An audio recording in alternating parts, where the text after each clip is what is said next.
एक minute. Biggest console fight is here, Xbox versus PlayStation. अब तुम्हें लग रहा होगा एक्सबॉक्स सीरीज एस का प्लेस्टेशन से क्या कंपैरिजन। तो ऐसा है, आप प्लेस्टेशन को डिस्क वाला एडिशन मत मानो, इसको डिजिटल एडिशन मान लो।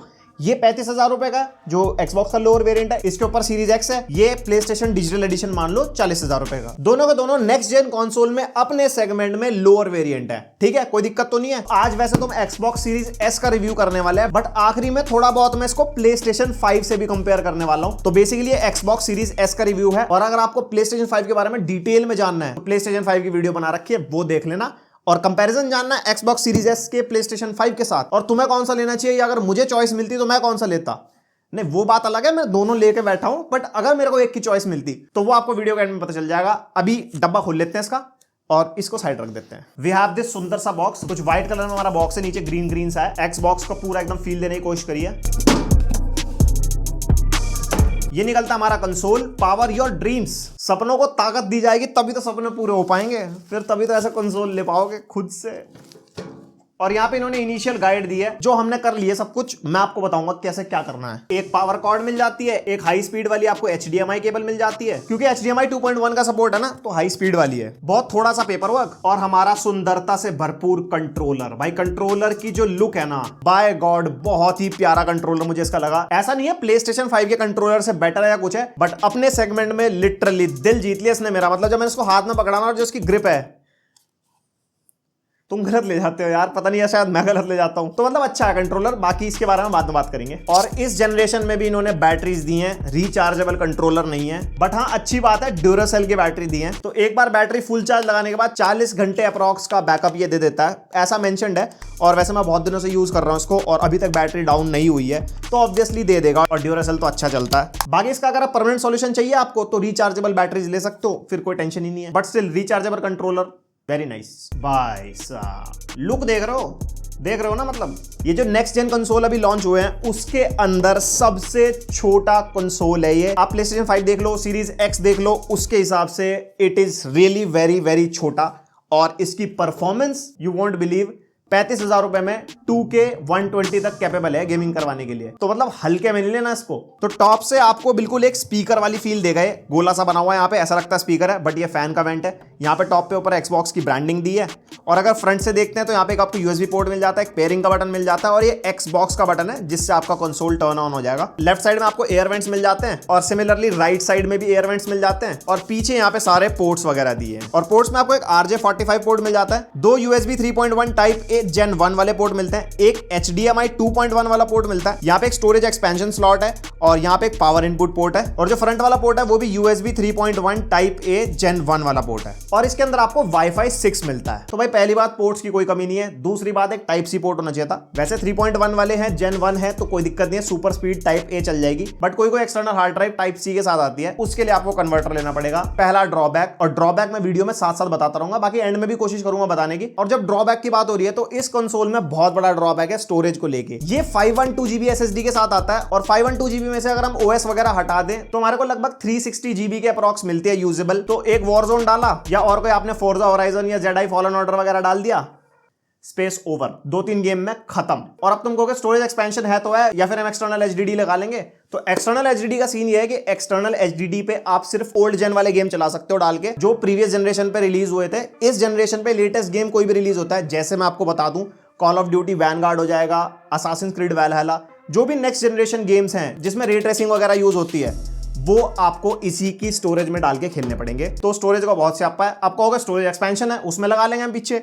ये जो स्टोरेज एक्सपेंशन है, इसमें अगर आप 1 TB की स्टोरेज खरीदते हो, जो हाई स्पीड वाली है, वो 25,000 की है।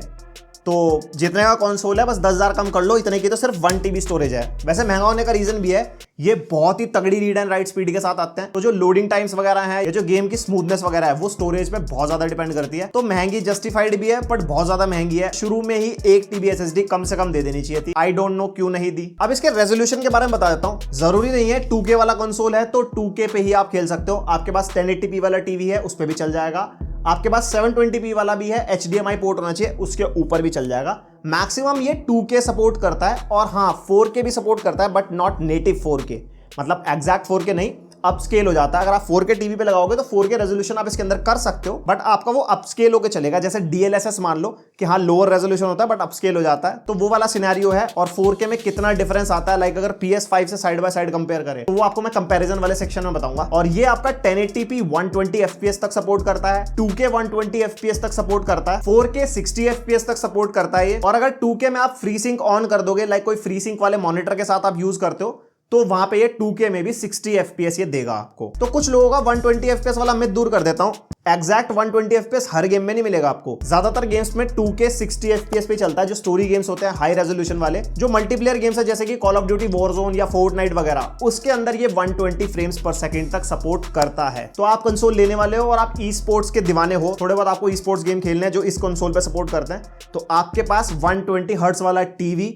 या मॉनिटर होना चाहिए इसकी कैपेबिलिटी को यूज करने के लिए। ध्यान रखना इस चीज का। और इसके अंदर पूरी बैकवर्ड्स कंपैटिबिलिटी है, पुराने गेम सारे चला देगा, Xbox One सीरीज के, Xbox 360 सीरीज के, और करंट जनरेशन के भी जो लेटेस्ट टाइटल्स हैं वो सारे चलेंगे। Xbox सीरीज X पे भी जो 50,000 रुपए की है और ये सीरीज S है, इसके अंदर भी सारे गेम चलेंगे। बस रेजोल्यूशन और ग्राफिक्स का फर्क होगा। Xbox सीरीज X में आप 4K तक खेल सकते हो, इवन 8K तक खेल सकते हो। इसके अंदर मैक्सिमम 2K तक और 4K अपस्केल्ड। बट सीरियसली खुद से पूछना, क्या तुम्हारे घर 8K टीवी है? क्या तुम्हारे घर 4K टीवी है? क्या तुम 4K 120 FPS यूज कर पाओगे? That's why I am reviewing Xbox series S, because it is the best value for money. जो नॉर्मल लोगों के घर पे एग्जैक्ट चीजें होती हैं, वो आप इस कंसोल से प्रॉपर्ली इसकी फुल आउटपुट ले सकते हो। Coming on to the audio part, जो ऑडियो सपोर्ट इसके अंदर है वही सीरीज X के अंदर है। ऑडियो में बिल्कुल सेम है। LPCM का आपको सपोर्ट मिल जाएगा, डॉल्बी डिजिटल 5.1 का सपोर्ट मिल जाएगा, DTS 5.1 का सपोर्ट मिल जाएगा, Dolby true HD with Atmos का सपोर्ट मिल जाएगा। अब क्या है ना, अगर आप हेडफोन वगैरह यूज करते हो या फिर स्टीरियो साउंड बास वगैरह या स्टीरियो स्पीकर्स यूज करते हो, तो काफी ज्यादा आपका मतलब एनहांस हो जाता है यूजर एक्सपीरियंस। वो आप यूज करोगे तभी बता पाऊंगा। ये चीजों के बारे में ऑनलाइन पढ़ लेना, बस मेरा काम था आपको नॉलेज देना इसके बारे में। और एक सवाल इंडियन कम्युनिटी में अभी भी बहुत कॉमन है, कंसोल्स के अंदर मतलब कोई सेपरेट गेम आती है क्या नहीं है? जो गेम्स पीसी प्लेटफॉर्म पे रिलीज होती है वही आपके कंसोल्स पे भी रिलीज होती है। These are dedicatedly made for gaming, और जो पीसी है वो प्रोडक्टिविटी गेमिंग सारे काम करा देता है। इसलिए इंडिया में इनकी सेल्स कम है, क्योंकि घर वालों को बोलो गेमिंग कंसोल दिला दो, बेटा क्या होगा इसके अंदर? पापा गेम चलेगी। चल तेरे। तो वही सीन है, आपको अगर डेडिकेटेडली गेमिंग के लिए अगर लेना है तो कंसोल से बेटर कुछ नहीं है। बहुत लोगों के सवाल रहते हैं कि लैपटॉप बेटर है या फिर हम गेमिंग कंसोल ले लें। सवाल ही गलत है तुम्हारा। मैं आपको एक छोटा सा एग्जांपल देता हूं। ये कंसोल 35,000 रुपए का है और इसकी अगर फुल कैपेबिलिटी यूज करनी है तो 2K मॉनिटर होना चाहिए आपके पास, 2K 120 हर्ट्ज वाला, तो लगभग 25,000 का मॉनिटर आता है। तो 35 और 25 60,000 में जो ये गेमिंग परफॉर्मेंस देगा वो आपका 60,000 में कोई लैपटॉप नहीं दे सकता। 60,000 में आपको Ryzen 5 मिलेगा और 1650 मिलेगा मुश्किल से। तो ऑब्वियस सी बात है, console is literally more powerful. आप इसके अंदर वॉरजोन 120 FPS तक लॉग्ड खेल सकते हो। करंट जनरेशन के high end games Forza Horizon 4, Plague Tale वगैरह मैंने इसके अंदर खेला, सारे के सारे 60 FPS पे लॉग्ड चलते हैं और 60 FPS लॉग्ड पे खेलने में भाई मजा आ जाता है। तो ये तो गया क्लैरिफिकेशन जो पीसी और लैपटॉप के साथ कंसोल को कंपेयर करते हैं, मत करना। अब आ जाता है इसके यूजर इंटरफेस पे। यूजर इंटरफेस मेरे को इतना ज्यादा इसका अच्छा नहीं लगा, बहुत ज्यादा कॉम्प्लिकेटेड है। मतलब ये कह लो कि मैं पहली बार Xbox यूज कर रहा हूं और जो प्रीवियस जनरेशन है वो मैंने यूज नहीं की, तो इस वजह से मेरे को ज्यादा कॉम्प्लिकेटेड लग रहा है। मतलब मेरे को मजा नहीं आया। इसके अंदर आप गेम रिकॉर्ड भी कर सकते हो और गेम रिकॉर्ड करने के बाद आप उनको फोन की ऐप से भी एक्सेस कर सकते हो। इसकी एक Xbox की ऐप आती है, या आप अपनी एक्सटर्नल हार्ड ड्राइव में भी एक्सपोर्ट कर सकते हो फॉर एडिटिंग, या फिर अगर आपको अपने किसी यूट्यूब चैनल वगैरह पे अपलोड करना है एडिट करके। और इसकी जो कस्टम एसएसडी के बारे में बात कर रहा था मैं, इसकी कस्टम एसएसडी का एक और फायदा भी है। इसके अंदर आपको क्विक रेज्यूम फीचर मिलता है। आप कोई भी गेम खेल रहे हो, आप उसको मिनिमाइज कर दिया, आपने दूसरी गेम चलाई, आप उनके बीच में इंस्टेंटली स्विच कर सकते हो बिना एक गेम को बंद किए। और एक और बढ़िया चीज, अगर आपने कंसोल बंद कर दिया, बिल्कुल टर्न ऑफ कर दिया, उसके बाद आप दोबारा कंसोल ऑन करते हो, आपने जो लास्ट गेम ओपन की थी वो आपने क्विट नहीं की, वो वहीं से रिज्यूम हो जाती है लास्ट टाइम जहां पे आपने छोड़ी थी। तो ये चीज मेरे को बिल्कुल अनबिलीवेबल आउटस्टैंडिंग लगी इस कंसोल के अंदर। ये PS5 में नहीं होता, पहले बता देता हूं। और जैसे कि मैक्सिमम 2K आउटपुट देता है गेमिंग के अंदर ये, और आप में से बहुत लोगों को पता भी होगा कि ये मल्टीमीडिया डिवाइस के लिए भी यूज आते हैं, जैसे YouTube, Netflix, Amazon प्राइम वगैरह, तो उसमें भी ये 2K आउटपुट देगा। ऐसा नहीं है, OTT प्लेटफॉर्म्स में मैक्सिमम 4K आउटपुट सपोर्ट करता है, और एग्जैक्ट 4K, अपस्केल्ड नहीं। तो OTT प्लेटफॉर्म्स आप 4K में एंजॉय कर सकते हो। फिर आता है इसका Xbox गेम पास, और इस टाइम पे Xbox गेम पास भाई हद का सस्ता चल रहा है। मैंने लिया 700 रुपीज में 8 मंथ्स का। वैसे इसके गेम पास की जो यूजुअल प्राइसिंग है वो 700 to 800 पर मंथ है, मेरे को एग्जैक्ट रेट याद नहीं आ रहा, आपको स्क्रीन पे दिखाई दे रहा होगा। और अभी इस पे ऑफर चल रहा है, अभी आप परचेज करते हो तो 8 मंथ्स के लिए आपको मिल जाता है। और इसके अंदर भाई दुनिया भर की गेम है, जितने लेटेस्ट टाइटल्स हैं, बहुत ज्यादा AAA टाइटल्स हैं और 100 से भी ज्यादा गेम्स आपको इसके अंदर मिलती है। आप खुद अपने सामने देख सकते हो कितनी तगड़ी तगड़ी गेम इसके अंदर इन्होंने दे रखी है। तो आप बस कंसोल परचेज करो, एक गेम पास लो और आपका काम हो गया। कोई चक्कर ही नहीं है, कैजुअल गेमर हो, कोई लेटेस्ट टाइटल्स आपको मतलब नहीं है, बस गेम खेलना है, बहुत टाइम से गेमिंग नहीं करी, ये बहुत ही बढ़िया चीज है आपके लिए। अब फाइनली बात कर लेते हैं गेमिंग एक्सपीरियंस को लेके। गेमिंग एक्सपीरियंस भाई बहुत ही बढ़िया। 35,000 रुपए का कंसोल है ये। 35,000 रुपए में जो गेमिंग एक्सपीरियंस आपको मिलता है ना, वो इतना ही जबरदस्त है। 2K में आप गेम एंजॉय कर सकते हो, जो करंट जनरेशन के लिए ऑप्टिमाइज्ड है। गेम के ऊपर आपको लिखा हुआ दिख जाएगा optimised for X and S, जो करंट जनरेशन है। और बाकी जो पुरानी गेम्स है जो ऑप्टिमाइज नहीं भी हैं, वो भी बहुत बढ़िया से वर्क करती है। एकदम कांस्टेंट फ्रेम रेट पे आपका गेम चलता है। कुछ गेम 60 पे चलती है, कुछ 120 पे चलती है। और इवन मैंने इसको टीवी से कनेक्ट करके 4K पे भी गेम्स खेल के देखी। 4K में भी भाई नहीं पता चलता। आप 4K अपस्केल्ड में गेम खेल के देखते हो, आपको नहीं फील होगा अनटिल एंड अनलेस आपके पास एक 4K कंसोल ना हो या वही गेम आप एग्जैक्टली 4K में ना देख रहे हो, तब तक आपको नहीं पता चलेगा। आपको लगेगा ये 4K में बढ़िया चल रही है। तो इस मामले में हम इसको बिल्कुल क्रिटिसाइज नहीं कर सकते, ये बहुत ही बढ़िया मशीनरी है। और अगर कंट्रोलर की बात करता हूं तो कंट्रोलर भाई बहुत बढ़िया, वाइब्रेशन बहुत सही, गेम के हिसाब से ऑप्टिमाइज्ड है। एकदम जैसे जैसे सिनेरियो है वैसी वैसी वाइब्रेशन मिलती है। बट स्टिल मैं आपको एक चीज बता दूं, पर्सनली PlayStation 5 जैसी नहीं है। PlayStation 5 के कंट्रोलर की जो मोटर्स है ना, वो अलग ही लेवल की है। वो छोटी छोटी चीजों को भी एकदम फील करा देती है। अगर आप मेन्यू के अंदर भी हो, मेन्यू में नीचे ऊपर आप नेविगेट कर रहे हो, तो उसकी भी आपको वाइब्रेशन फील होती है। वो Xbox में नहीं फील हुआ मेरे को कहीं पे भी। और इंस्टाग्राम पे स्टोरी डाली थी इसकी सवाल पूछने के लिए, तो बहुत लोगों का था कि ट्रिगर्स PlayStation 5 की तरह ही है। तो PlayStation 5 में अडैप्टिव ट्रिगर्स हैं जो आपके गेम के अकॉर्डिंग अडैप्ट हो जाते हैं, कभी टाइट हो जाता है, कभी लूज। इसके कंट्रोलर में क्या सीन है कि जो ट्रिगर्स हैं वो वाइब्रेट करते हैं। मतलब कुछ ऐसे सिनेरियोज हैं, जैसे फोर्जा होराइजन में कार चला रहा था मैं, तो जो थ्रॉटल कर रहा था मैं कार को या ब्रेक्स लगा रहा था, तो ट्रिगर में हल्की सी वाइब्रेशन फील हो रही थी कि मतलब वो भी एक एडाप्टिव ट्रिगर टाइप फील हो रहे थे।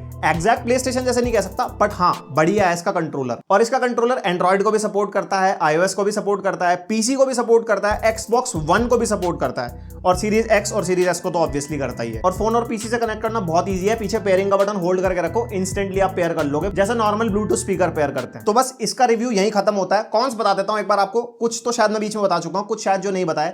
एक तो स्टोरेज वाला है, जो स्टोरेज भाई बहुत कम है, एक्सपेंशन बहुत महंगी है। और दूसरा मेजर ड्रॉबैक, इसके USB से आपको ऑडियो आउटपुट नहीं मिलता। PlayStation 5 में मिलता है USB, आप हेडफोन्स वगैरह यूज कर सकते हो। इसके अंदर वही हेडफोन्स यूज होंगे जो इसके लिए ऑप्टिमाइज्ड हैं, इसके लिए बने हैं। उनके अंदर कुछ कंपैटिबिलिटी चिप होती है, तो वो थोड़े से महंगे आते हैं और वही आप यूज कर सकते हो। वरना कंट्रोलर में हेडफोन जैक होता है, 3.5 mm वाले हेडफोन लगा सकते हो, दूसरे हेडफोन्स नहीं लगा सकते। और हाँ, ये साइड वाला पोर्ट भी आप सोच रहे हो किस चीज का है, ये चैट पैड के लिए है। एक चैट पैड आता है इनके लिए, तो वो कीबोर्ड वगैरह टाइपिंग करनी है तो वो उसके अंदर लग जाता है। बाकी कंट्रोलर के अंदर ऐसा कुछ नहीं है। और कोई भी एक्सटर्नल ऑडियो भी आप इसके अंदर नहीं लगा सकते, जैसे TWS या ब्लूटूथ स्पीकर वगैरह, क्योंकि इसके अंदर ब्लूटूथ का कोई सिनेरियो ही नहीं है। इसी की एक्सेसरीज इसके साथ चलती है और एक्सटर्नली कोई थर्ड पार्टी एक्सेसरी आप नहीं चला सकते। तो पहले इसके कंक्लूजन की बात कर लेते हैं PS5 के कंपैरिजन पे जंप करने से पहले। और कंपैरिजन बहुत जल्दी और बहुत कैजुअल रखने वाला हूं भाई। 35,000 का कंसोल है, 35,000 में जो परफॉर्मेंस ये दे रहा है, अगर आपको सिर्फ गेमिंग करनी है, कैजुअल गेमिंग करनी है, घर पे जाना है, टीवी ऑन किया, बैठे सोफा पे और दनादन गेमिंग शुरू कर दी, उसके हिसाब से बहुत बढ़िया है। चाहे 1080 हो चाहे 4K हो, आप इसको आराम से ले सकते हो। 35,000 लगाओ और शुरू हो जाओ। 700-800 रुपए का गेम पास भी ले लेना। और जिनको ये चाहिए कि लैपटॉप और PC से बेटर है, ऑब्वियसली गेमिंग के मामले में बेटर है, बट उसके अंदर जो आप काम गेमिंग के अलावा कर सकते हो वो इसके अंदर नहीं कर सकते। आप समझदार हो, जो आपको लेना है। तो जरा असली जंग करवा देते हैं बिल्कुल PlayStation 5 और Xbox Series S। PlayStation 5 digital addition मान लो इसको, तो बस डिस्क ड्राइव नहीं होगा, बाकी सेम स्पेसिफिकेशन है दोनों PlayStation के अंदर। Xbox के अंदर स्पेसिफिकेशन वेरी करती हैं S और X सीरीज में। X सीरीज तो मोस्ट पावरफुल है, वो PlayStation से भी ज्यादा पावरफुल है। तो उसको तो छोड़ दो, बिल्कुल साइड रख दो, उसके बारे में बात ही नहीं कर रहे। हम कर रहे हैं 35,000 रुपए और 40,000 रुपए में। 5,000 रुपए इसमें एक्स्ट्रा देने चाहिए या नहीं? तो फटाफट स्टार्ट करते हैं। पहली चीज अवेलेबिलिटी। आपको PlayStation 5 नहीं मिलेगा कहीं पे इस टाइम पे, अभी कम से कम 1-2 साल तो शॉर्टेज रहने वाली है। Xbox Series S हमेशा स्टॉक में रहता है, डिस्क्रिप्शन में लिंक है, बाय करना हो बाय कर सकते हो। दूसरी मेन बात, स्टोरेज। इसके अंदर आपको 800 GB के अराउंड यूजेबल स्टोरेज मिलती है PlayStation 5 में, और वहीं पे 360 अप्रॉक्स मिलती है आपको Xbox Series S में। तो स्टोरेज के मामले में PlayStation जीत जाता है। फिर आ जाते हैं इनके गेम पास या सब्सक्रिप्शन ले लो। PlayStation में आपको मिलता है PS Plus मेंबरशिप, जो मिलती है अप्रॉक्स 3,000 रुपीज की। आज की डेट के प्राइसेस बता रहा हूं, लेकिन उस मेंबरशिप में PlayStation के अंदर आपको हर महीने 2 गेम मिलते हैं। और अब जब से PS5 आया तो किसी किसी महीने 3 गेम्स भी मिल रहे हैं, 2 PS4 के, 1 PS5 का, ऐसा कुछ करके। तो देखा जाए तो एक साल में 25 से 30 गेम ही आपको मिलेंगे उस मेंबरशिप के साथ। वहीं अगर Xbox गेम पास की बात करते हैं तो 100+ गेम्स आपको मिल जाएंगे पहले दिन ही गेम पास लेते ही। और वो आप कभी भी खेल सकते हो। बस गेम पास आपका होना चाहिए आपके पास, अगर गेम पास नहीं होगा तो वो गेम्स आप एंजॉय नहीं कर पाओगे। Same goes with the PS plus membership. लेकिन अगर सब्सक्रिप्शन की बात करते हैं तो दोनों के अंदर अपने ही प्रोज एंड कॉन्स हैं। इसके अंदर 1 साल की मेंबरशिप मिलती है, उसके अंदर मंथली मिलती है। अभी जो सिनेरियो चल रहा है उस हिसाब से एक्सबॉक्स बेटर है, बट अगर हम पूरा मंथली हिसाब लगाएं तो वो 10,000 का पड़ता है और ये सिर्फ 3,000 का पड़ता है अप्रॉक्सीमेटली। तो 7,000 का डिफरेंस है। वो आपके ऊपर डिपेंड करता है कैसा आपका पॉकेट साइज है, कैसी आपकी चॉइस है गेम खेलने की। आप बहुत ही ज्यादा कैजुअल गेमर हो कि मंथली आप कभी कभी गेम खेलते हो, एक महीने में 1-2 गेम ही कंप्लीट कर पाओगे, तो ऑब्वियस सी बात है गो फॉर प्ले स्टेशन। और आप तगड़े ही दबा के गेम खेलने वाले हो तो डेफिनेटली गो फॉर एक्सबॉक्स। आपने दबा के 5-7-10 गेम्स खेल दिए, आपके 800 रुपए तो वैसे ही पूरे हो जाएंगे। तो यहाँ पे 50-50 वाला सिनेरियो है। अब मेन की हाईलाइट आता है इनके परफॉर्मेंस को लेके। प्ले स्टेशन 5 में आपको 4K 60 and even 4K 120 in e sports, कोई कुछ गेम है जो 120 FPS सपोर्ट करते हैं, और इवन 8K 30 FPS तक ये चल जाता है अगर आप 8K टीवी पे लगाओगे। 8K का तो पॉइंट हटा दो, कौन ही खरीदता है 8K टीवी? बहुत ही कम लोग हैं जो 8K टीवी खरीदेंगे और जो अपने घर में जिनके लगा होगा, ठीक है, वो तुम अपने हिसाब से देख लेना। और एक्सबॉक्स का मैंने आपको बता दिया 2K 60 और 2K 120 इन सम गेम्स। तो यहाँ पे रेजोल्यूशन के मामले में प्ले स्टेशन इज बेटर। और जैसे कि प्ले स्टेशन का रेजोल्यूशन ज्यादा है, अच्छी परफॉर्मेंस है, तो ऑब्वियस सी बात है प्ले स्टेशन की जो स्पेसिफिकेशन है वो एक्सबॉक्स सीरीज एस से बेटर है। दोनों के अंदर सीपीयू पावर तो बिल्कुल सेम है, बट अगर रैम कंपेयर करते हैं तो प्ले स्टेशन 5 में आपको 16 GB रैम मिलती है और एक्सबॉक्स के अंदर आपको 10 GB रैम मिलती है। और वहीं पे ग्राफिकल पावर की बात करते हैं तो प्ले स्टेशन 5 में आपको 10.3 टेराफ्लॉप्स की ग्राफिकल पावर मिलेगी और एक्सबॉक्स सीरीज एस में आपको सिर्फ 4 टेराफ्लॉप्स की मिलती है। तो यहीं से पता चल जाता है 4K को चलाने के लिए ज्यादा बेटर ग्राफिक्स चाहिए जो आपको PlayStation 5 में मिलेगा। तो स्पेसिफिकेशन के मामले में भी PlayStation 5 इज द विनर। और एक और मेन की हाईलाइट PlayStation 5 का controller. I am in love with PlayStation 5 controller. Xbox series S का कंट्रोलर भाई नहीं स्टैंड आउट करता उसके आगे। कंट्रोलर के मामले में PlayStation 5 इज बेटर। मैं सच बता रहा हूं, PlayStation 5 की रिव्यू वाली वीडियो देख लेना, उसके अंदर कंट्रोलर के बारे में ढंग से समझा रखा है, समझ जाओगे कि एक्चुअल सीन क्या है। और एक सबसे बड़ा पॉइंट, एक्सक्लूसिव टाइटल्स। मैं आपको मोटे मोटे एक्सक्लूसिव टाइटल्स PlayStation के बताता हूं जो सिर्फ PlayStation पे ही आपको मिलेंगे, ना PC के ऊपर ना Xbox के ऊपर। Spiderman, God of War, Horizon Zero Dawn, Ghost of Tsushima, Uncharted series, Last of Us series, Ratchet and Clank, ये सब आपको सिर्फ PlayStation पे मिलता है। और अभी तुम में से बहुत लोग बोलोगे अरे अनचार्टेड PC पे आ रहा, गॉड ऑफ वॉर PC पे आ रहा।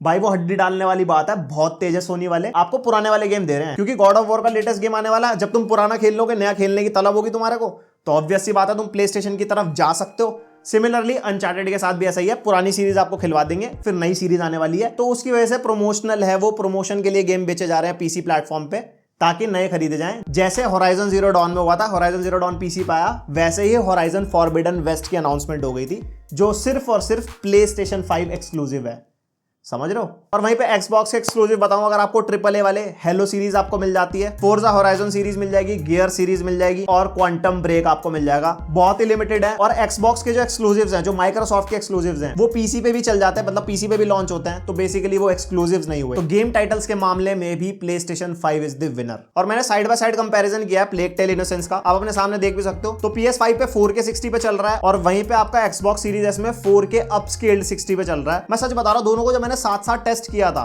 तो तब तो मुझे फर्क पता चला कि हाँ 4K और अपस्केल्ड 4K में तो डिफरेंस है, बट अगर आप खेलने वाले हो तो भाई अपस्केल्ड 4K में और 4K में इतना डिफरेंस नहीं है। बहुत गौर से देखने में लगता है, ड्रॉ डिस्टेंस कह लो या पिक्सेलेशन वगैरह कह लो, बहुत गौर से देखने में है, लेकिन जिस डिस्टेंस में हम टीवी पे लगा गेम खेलते हैं कुछ पता नहीं चलता। तो गेम प्ले एक्सपीरियंस के मामले में तो भाई टेंशन छोड़ दो। इस मामले में इक्वली कहूंगा मैं कि अगर आप PlayStation डिजिटल सीरीज के लिए जाना चाहो या Xbox के लिए, आपकी मर्जी है, गेम प्ले एक्सपीरियंस आपको बढ़िया ही मिलने वाला है। अब आ जाता है इस फाइट का अंत। भैया आप कौन सा लेते अगर आपको Xbox और PlayStation में से लेना होता? डेफिनेटली PlayStation 5, क्योंकि PlayStation के टाइटल्स, PlayStation का कंट्रोलर एक्सपीरियंस, मतलब ओवरऑल भाई मैं PlayStation 5 बाय करता। आप क्या बाय करने वाले हो? आपको कैसी लगी वीडियो? आपको क्या पसंद आया यार, कमेंट करके बताना। ये मैंने भाई स्पेसिफिकली रिव्यू के लिए खरीदा है, पैसे लगाए इसमें अपने, तो इसी के लिए लाइक मार दो, अच्छा सा कमेंट कर दो। कोई सवाल, कोई क्वेरी, कोई सजेशन, वो आप कमेंट सेक्शन में दे सकते हो। और बस आज की वीडियो के लिए इतना ही था, मिलते हैं नेक्स्ट बढ़िया इंटरेस्टिंग वीडियो में, तब तक के लिए बाय।